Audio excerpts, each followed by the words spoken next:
그동안은 우리가 쭉 지난 20여 주에 걸쳐 살펴보았지만 주로 예루살렘에서 있었던 일, 남쪽 예루살렘에서 있었던 일을 이야기했죠. 거기서 교회가 시작되었고 복음이 거기에만 전파되었는데 이제 그 복음이 이스라엘 유대의 경계를 넘어서 북쪽에 있는 사마리아에까지 전달되겠다, 전파된다 하는 이야기를 우리 아까 읽은 성경 말씀에 기록되어 있어요. 헬라파 유대인 지도자 중에 한 사람인 빌립이라는 사람이 사마리아에 가서 최초로 복음을 전한 사람이에요. 그가 그곳에 가서 하나님의 말씀도 전하고 귀신도 쫓아내고 병자도 고치고 이런 모습을 보고 많은 사람들이 예수님을 따르게 되었습니다. 얼마 후에 이 소식을 듣고 예루살렘 교회에서 사도들 중에 베드로와 요한이 그 북쪽 사마리아 지역에 여행을 했습니다. 어떻게 예수 믿고 있나 시찰하러 간 거겠죠. 그래서 그들을 위해서 머리에 안수하고 예수 믿는 사람 위해서 기도했더니 그들에게 성령이 임하는데 마치 옛날 예루살렘에 성령이 임한 것처럼 불처럼 임하고 그들도 예언도 하고 방언도 하고 병도 고치고 하는 이런 놀라운 일이 벌어지게 되었어요.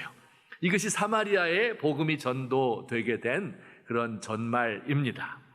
자, 오늘 이 시간에는 이 사마리아 전도가 우리에게 어떤 의미가 있는지 두 가지로 간략하게 살펴보겠습니다. 첫째, 시작.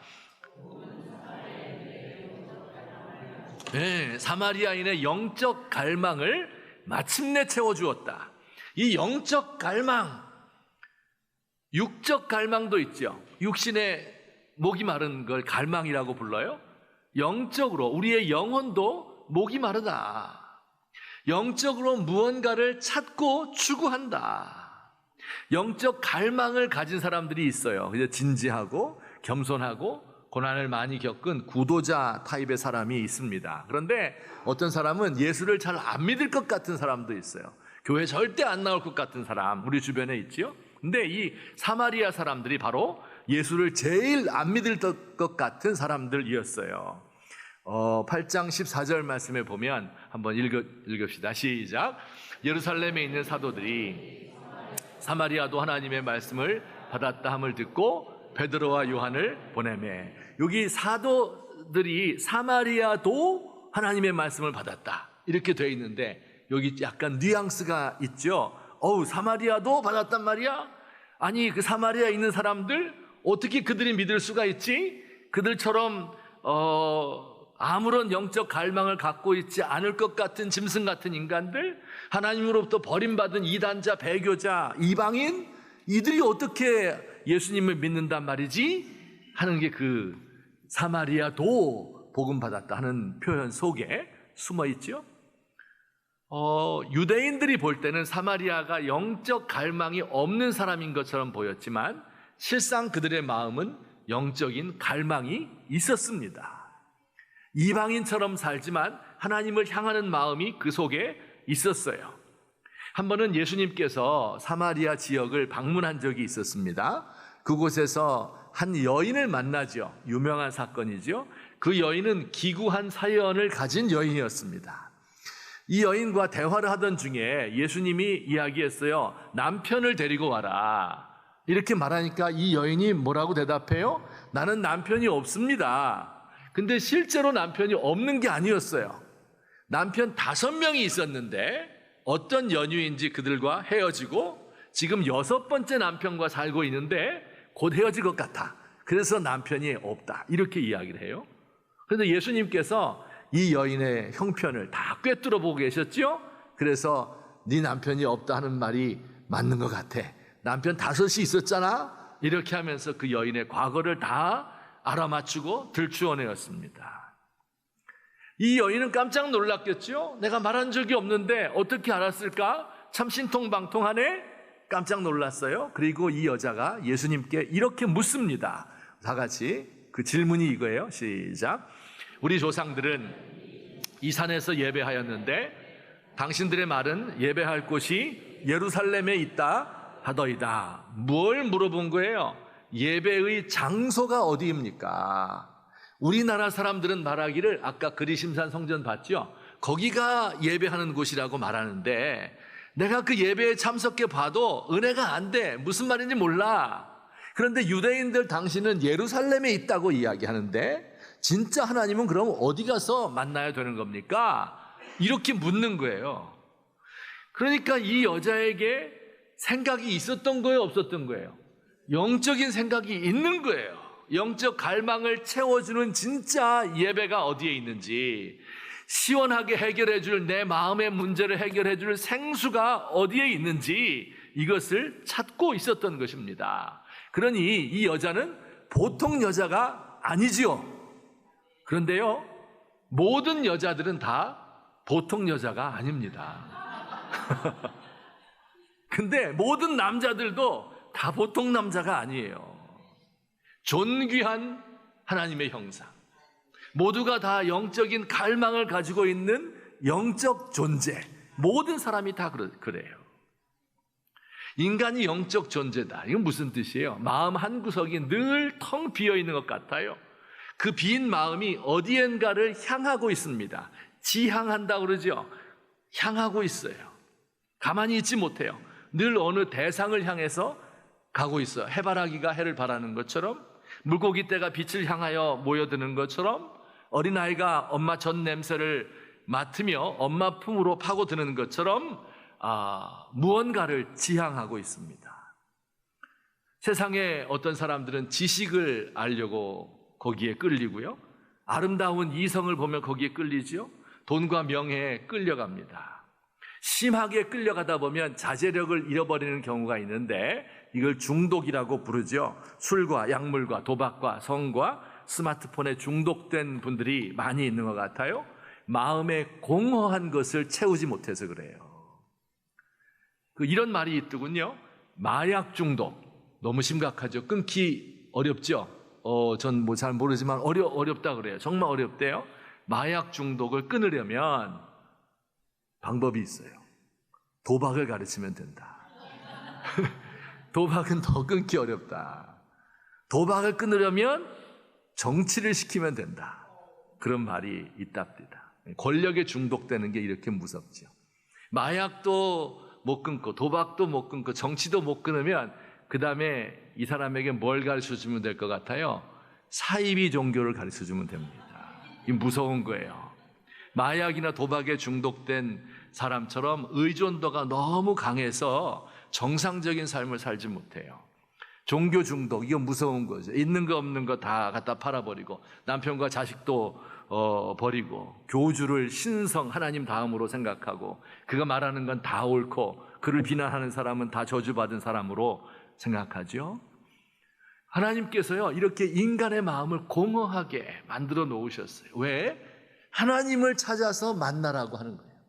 진짜 하나님을 만나게 될 때, 우리의 영혼을 지으신 창조주를 만나게 될 때 그 안에서 참된 기쁨과 만족을 얻을 수 있는 거예요. 이것이 영적 갈망을 해결하는 유일한 방법입니다. 공부를 많이 한 사람, 합리적이고 이성적인 사람, 예수 믿기 힘들 것 같잖아요? 그렇지 않아요. 공부를 많이 하면 할수록 내 머리가 제한되어 있다. 인간의 이성을 뛰어넘는 어떤 세계가 있으리라 하는 것을 더 많이 알게 됩니다.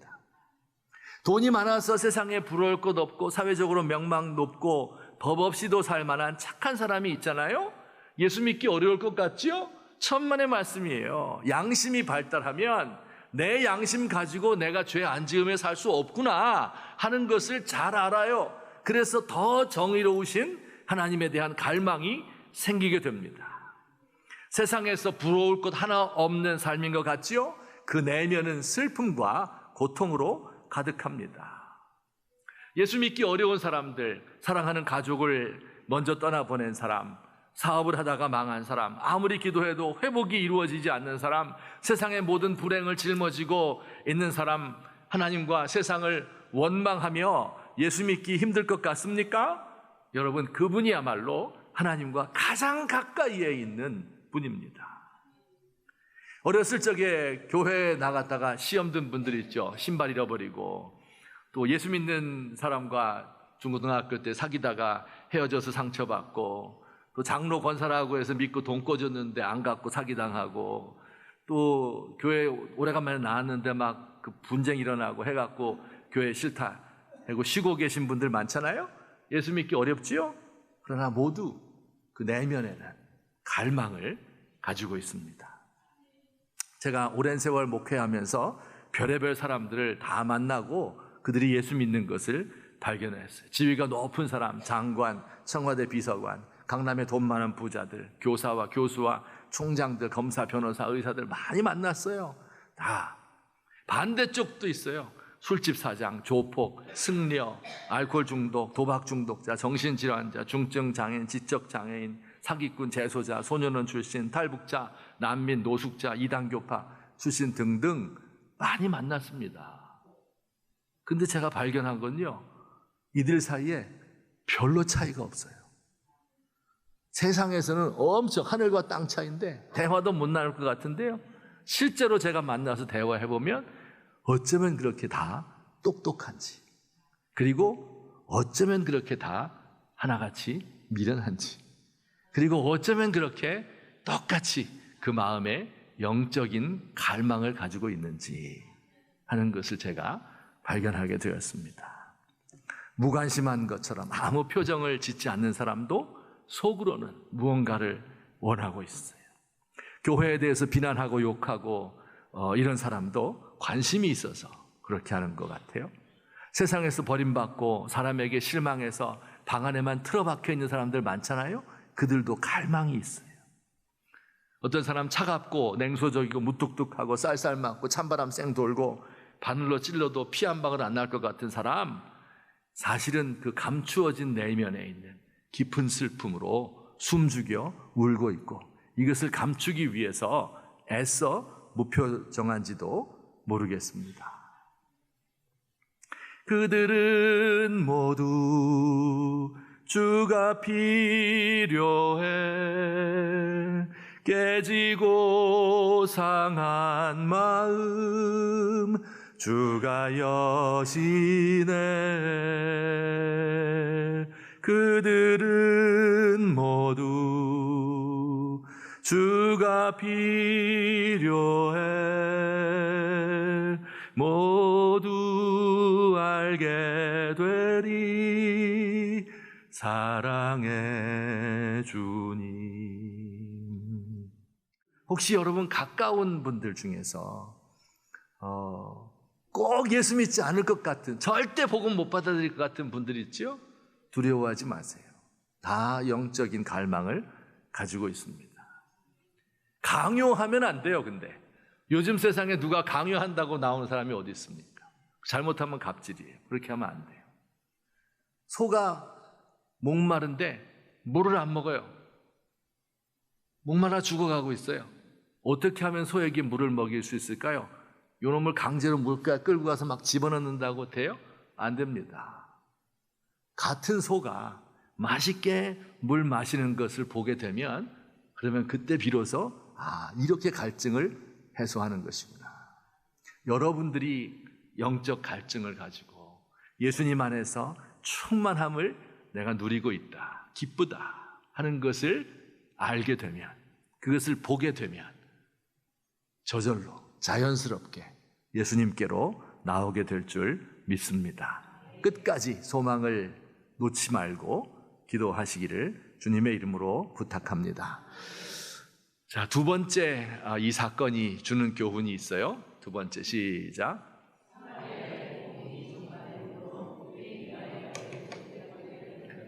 사마리아에 복음이 전파됐는데 이것은 유대인과의 오랜 적대 관계를 끝냈다, 화해에 도달했다 하는 뜻이죠. 이 오랜 세월 적대 관계에 있었다고 말씀드렸잖아요. 적대 관계에 있는 것을 표현하는 단어 중에 그 심한 말이 상종하지 않는다, 이런 표현 들어봤어요? 야, 참 그 인간 상종하지 못할 소인배이네, 이렇게, 그죠? 그 집안 사람들과는 상종도 하지 마, 이런 표현 들어보셨죠? 여기 성경에 나와요. 요한복음 4장 9절 시작. 사마리아 여자가 이르되 당신은 유대인으로서 어찌하여 사마리아 여자인 나에게 물을 달라 하나이까 하니 이는 유대인이 사마리아인과 상종하지 아니함이라. 예수님이 사마리아 지역에서 여자에게 물을 달라고 하니까 물 못 주겠습니다. 당신 유대인인데 왜 사마리아 사람에게 와서 물을 달라고 합니까? 상종하지 않아야 되는데 이렇게 말했어요. 그 왜 그럴까요? 적대적인 역사가 깊었던 거예요. 주전 930년에 남북이 갈라졌잖아요. 그 뒤로 지금까지 거의 1000년에 이르도록 분쟁이 있고 전투가 쉬지 않았어요. 북쪽이 멸망한 이후에는 거긴 혼혈족이다. 문화가 다르고 관습이 다르고 종교가 달라. 너희와는 상종을 하면 안 되겠다. 저주받은 땅이기 때문에 그리로 지나다니지도 않아요. 아까 지도 보니까 북쪽에 갈릴리, 연두색이 있고 기억나시죠? 남쪽에 유대가 있어요. 그러면 이 북쪽과 남쪽을 지나다니려면 통과해서 오면 되잖아요. 절대 통과하지 않아요. 요단강을 건너서 북쪽으로 갔다가 다시 요단강을 건너가는 이런 힘든 루트를 통해요. 왜냐하면 저주받은 땅이니까. 거기 가면 나도 망할 것 같아. 한 번은 예수님께서 제자들과 함께 그리로 통과했거든요. 예수님은 그런 거 안 따져요. 그 저주받은 땅으로 통과했습니다. 예수님과 제자들을 영접했을까요? 영접하지 않았어요. 쉴 곳을 주지 않았습니다. 음식도 팔지 않았어요. 그리고 물도 주지 않았습니다. 심지어 물을 주지 않는다 하는 것은 오늘날에는 만약에 물 달라고 해서 물 안 줘. 그럼 편의점 가서 사 마시면 되잖아요. 옛날에는 아니었다니까. 물을 안 주면요 가다가 죽으란 뜻이에요. 그래서 유목민들, 이 당시 이스라엘 사람들은요 다 적대적인 모르는 사람도 다 물 주고 대접하곤 했습니다. 그런데 이 사마리아 사람은 절대 그렇게 하지 않았어요. 예수님의 제자들 중에 성격 급한, 성격 좀 더러운 사람들이 있거든요. 야고보와 요한이에요. 그들이 이렇게 말했대요. 누가복음 9장 54절 시작. 제자 야고보와 요한이 이를 보고 이르되 주여 우리가 불을 명하여 하늘로부터 내려 저들을 멸하라 하기를 원하시나이까. 예수님 불을 내려서 확 저들을 다 살라 죽여버리세요. 이런 인간들이 다 있어요 세상에. 그런 뜻이죠. 예수님께서는요 그러나 유대와 사마리아가 오랜 적대 관계를 끝내고 다시 평화로운 나라가 되기를 마음에 염원하셨습니다. 한 번도 그 생각을 잊어버린 적이 없어요. 사마리아 사람들을 칭찬한 적이 많아요. 늘 사마리아를 통과해서 다녔습니다. 혹시 선한 사마리아인의 비유 들어보셨죠? 그때 사마리아인이 등장하잖아요. 좋은 사람으로 등장하잖아요. 예수님께서 마지막에 복음을 전하라고 승천하시며 명령하실 때도 예루살렘과 온 유대와 사마리아와 땅끝까지를 사마리아를 빼놓지 않았어요. 늘 예수님의 머릿속에는 사마리아, 적대적인 관계에 있는 이 사람들을 복음으로 하나 되게 하고 싶은 마음이 있으셨던 거예요. 드디어 때가 온 겁니다. 그래서 예수님의 마음을 잘 아는 빌립이 이제 복음을 전했고 베드로와 요한이 읽어볼까요? 이에 두 사도 베드로와 요한이 그들에게 안수함에 성령을 받았다. 여기 누가 등장해? 요한이 등장하죠. 요한 어떤 사람이에요? 요한 좀 아까 나왔는데 불 내려서 여길 다 망하게 하세요 한 바로 그 장본인이에요. 그가 안수하니까 불이 떨어졌는데 성령의 불이 떨어졌어요. 야, 이런 일이 일어났습니다. 이게 예수 믿을 때 일어나는 일입니다. 적대적인 관계가 해소되는 거죠. 적대 관계를 끝내고 용서하고 화해하는 것은요, 인간이 누릴 수 있는 가장 행복한 일입니다. 혹시 여러분들 사회생활 하거나 교회생활 하면서 좀 마음에 안 드는 사람들이 있잖아요. 와, 저 사람은 왜 저렇게 행동하고 왜 저렇게 말할까? 와, 저 인간 꼴보기 싫어서 교회도 못 나오겠다. 뭐 그런 거 있잖아요, 여러분. 있어요, 없어요? 있는데 어느 날 그와 대화하다가 어떤 계기가 생겨서 터놓고 이야기하다가 보니까 그런 사정이 있었구나. 그 사람에게 이해가 돼요. 그렇죠? 눈을 들여다보면서 대화하는데 그의 웃음기 어린 눈과 오밀조밀한 입이 왜 이렇게 또 그날따라 매력적인지. 눈은 마음의 창이라고 하잖아요. 눈을 들여다보는데 그의 영혼이 나에게 쭉 빨려 들어오는 것 같고 내 영혼이 그 속으로 쑥 들어가는 것 같아요. 서로 고양되고 서로 상승하는 이런 기쁨. 이게 오래된 적대 관계를 끝내는 기쁨이에요. 나와는 전혀 다른 사람, 말이 다르고 문화와 관습이 다른 외국 사람과 함께 예수 믿고 눈을 마주보며 대화하고 말은 잘 안 통해도 무언가가 영적으로 통하는 거, 이 기쁨, 이것을 어디에다가 비유할 수 있겠어요? 우리 하나님도 이것을 가장 기뻐하십니다. 결론적으로 말씀드려요. 우리 시대에도 오래된 적대 관계에 있는 나라들이 있죠. 지금 전쟁을 벌이는 나라들을 보면 알아요. 러시아와 우크라이나, 러시아는 늘 우크라이나를 속국처럼 생각했어요. 옛날부터 1000년 전부터. 그리고 소련 연방을 만들 때 이걸 합병해 버렸잖아요. 오래된 갈등, 적대 관계입니다. 이스라엘과 가자 지구 마찬가지예요. 1948년 이스라엘이 건국하면서 거기 살고 있던 팔레스타인 사람 쫓아냈거든요. 여기에서 이제 문제가 생긴 건데 사실은 이보다 더 거슬러 올라가서 지금부터 3000년 전에 주전 11세기에 그 팔레스타인 사람이 이스라엘 땅에 5개의 도시를 건설하면서 갈등이 시작된 거예요. 3000년 된 갈등이에요. 이스라엘과 이란도 마찬가지예요. 1979년 이슬람 이제 혁명이 일어났잖아요.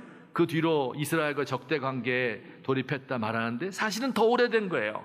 기원전 400년 페르시아, 이란의 옛날 이름이죠. 페르시아가 이스라엘을 다스리면서 갈등이 시작된 겁니다. 아주 오래된 해묵은 갈등이에요. 그래서 전쟁이 일어나는 겁니다. 우리나라도요, 올해가 해방 80년 되는 해입니다. 해방 80년은 분단 80년입니다. 남과 북은 정치적으로 이미 서로 다른 나라가 되어버리고 말았어요.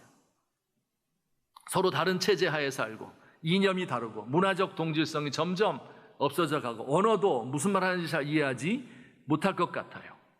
특별히 그동안 전쟁이 있었기 때문에 서로를 향하여 총을 쏘고 양민을 학살하고 재산을 파괴하고 몰수했던 이런 전쟁의 경험이 있기 때문에 적대 관계를 해소하기가 쉽지 않습니다.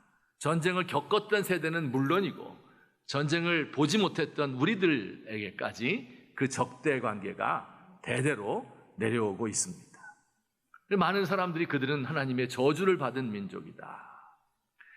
심지어 어떤 목사님이 제가 존경하는 분인데 저주받은 민족이라서 고난의 행군 때 수십만 수백만 명이 굶어 죽었다. 서슴없이 말할 정도로 적대적이에요.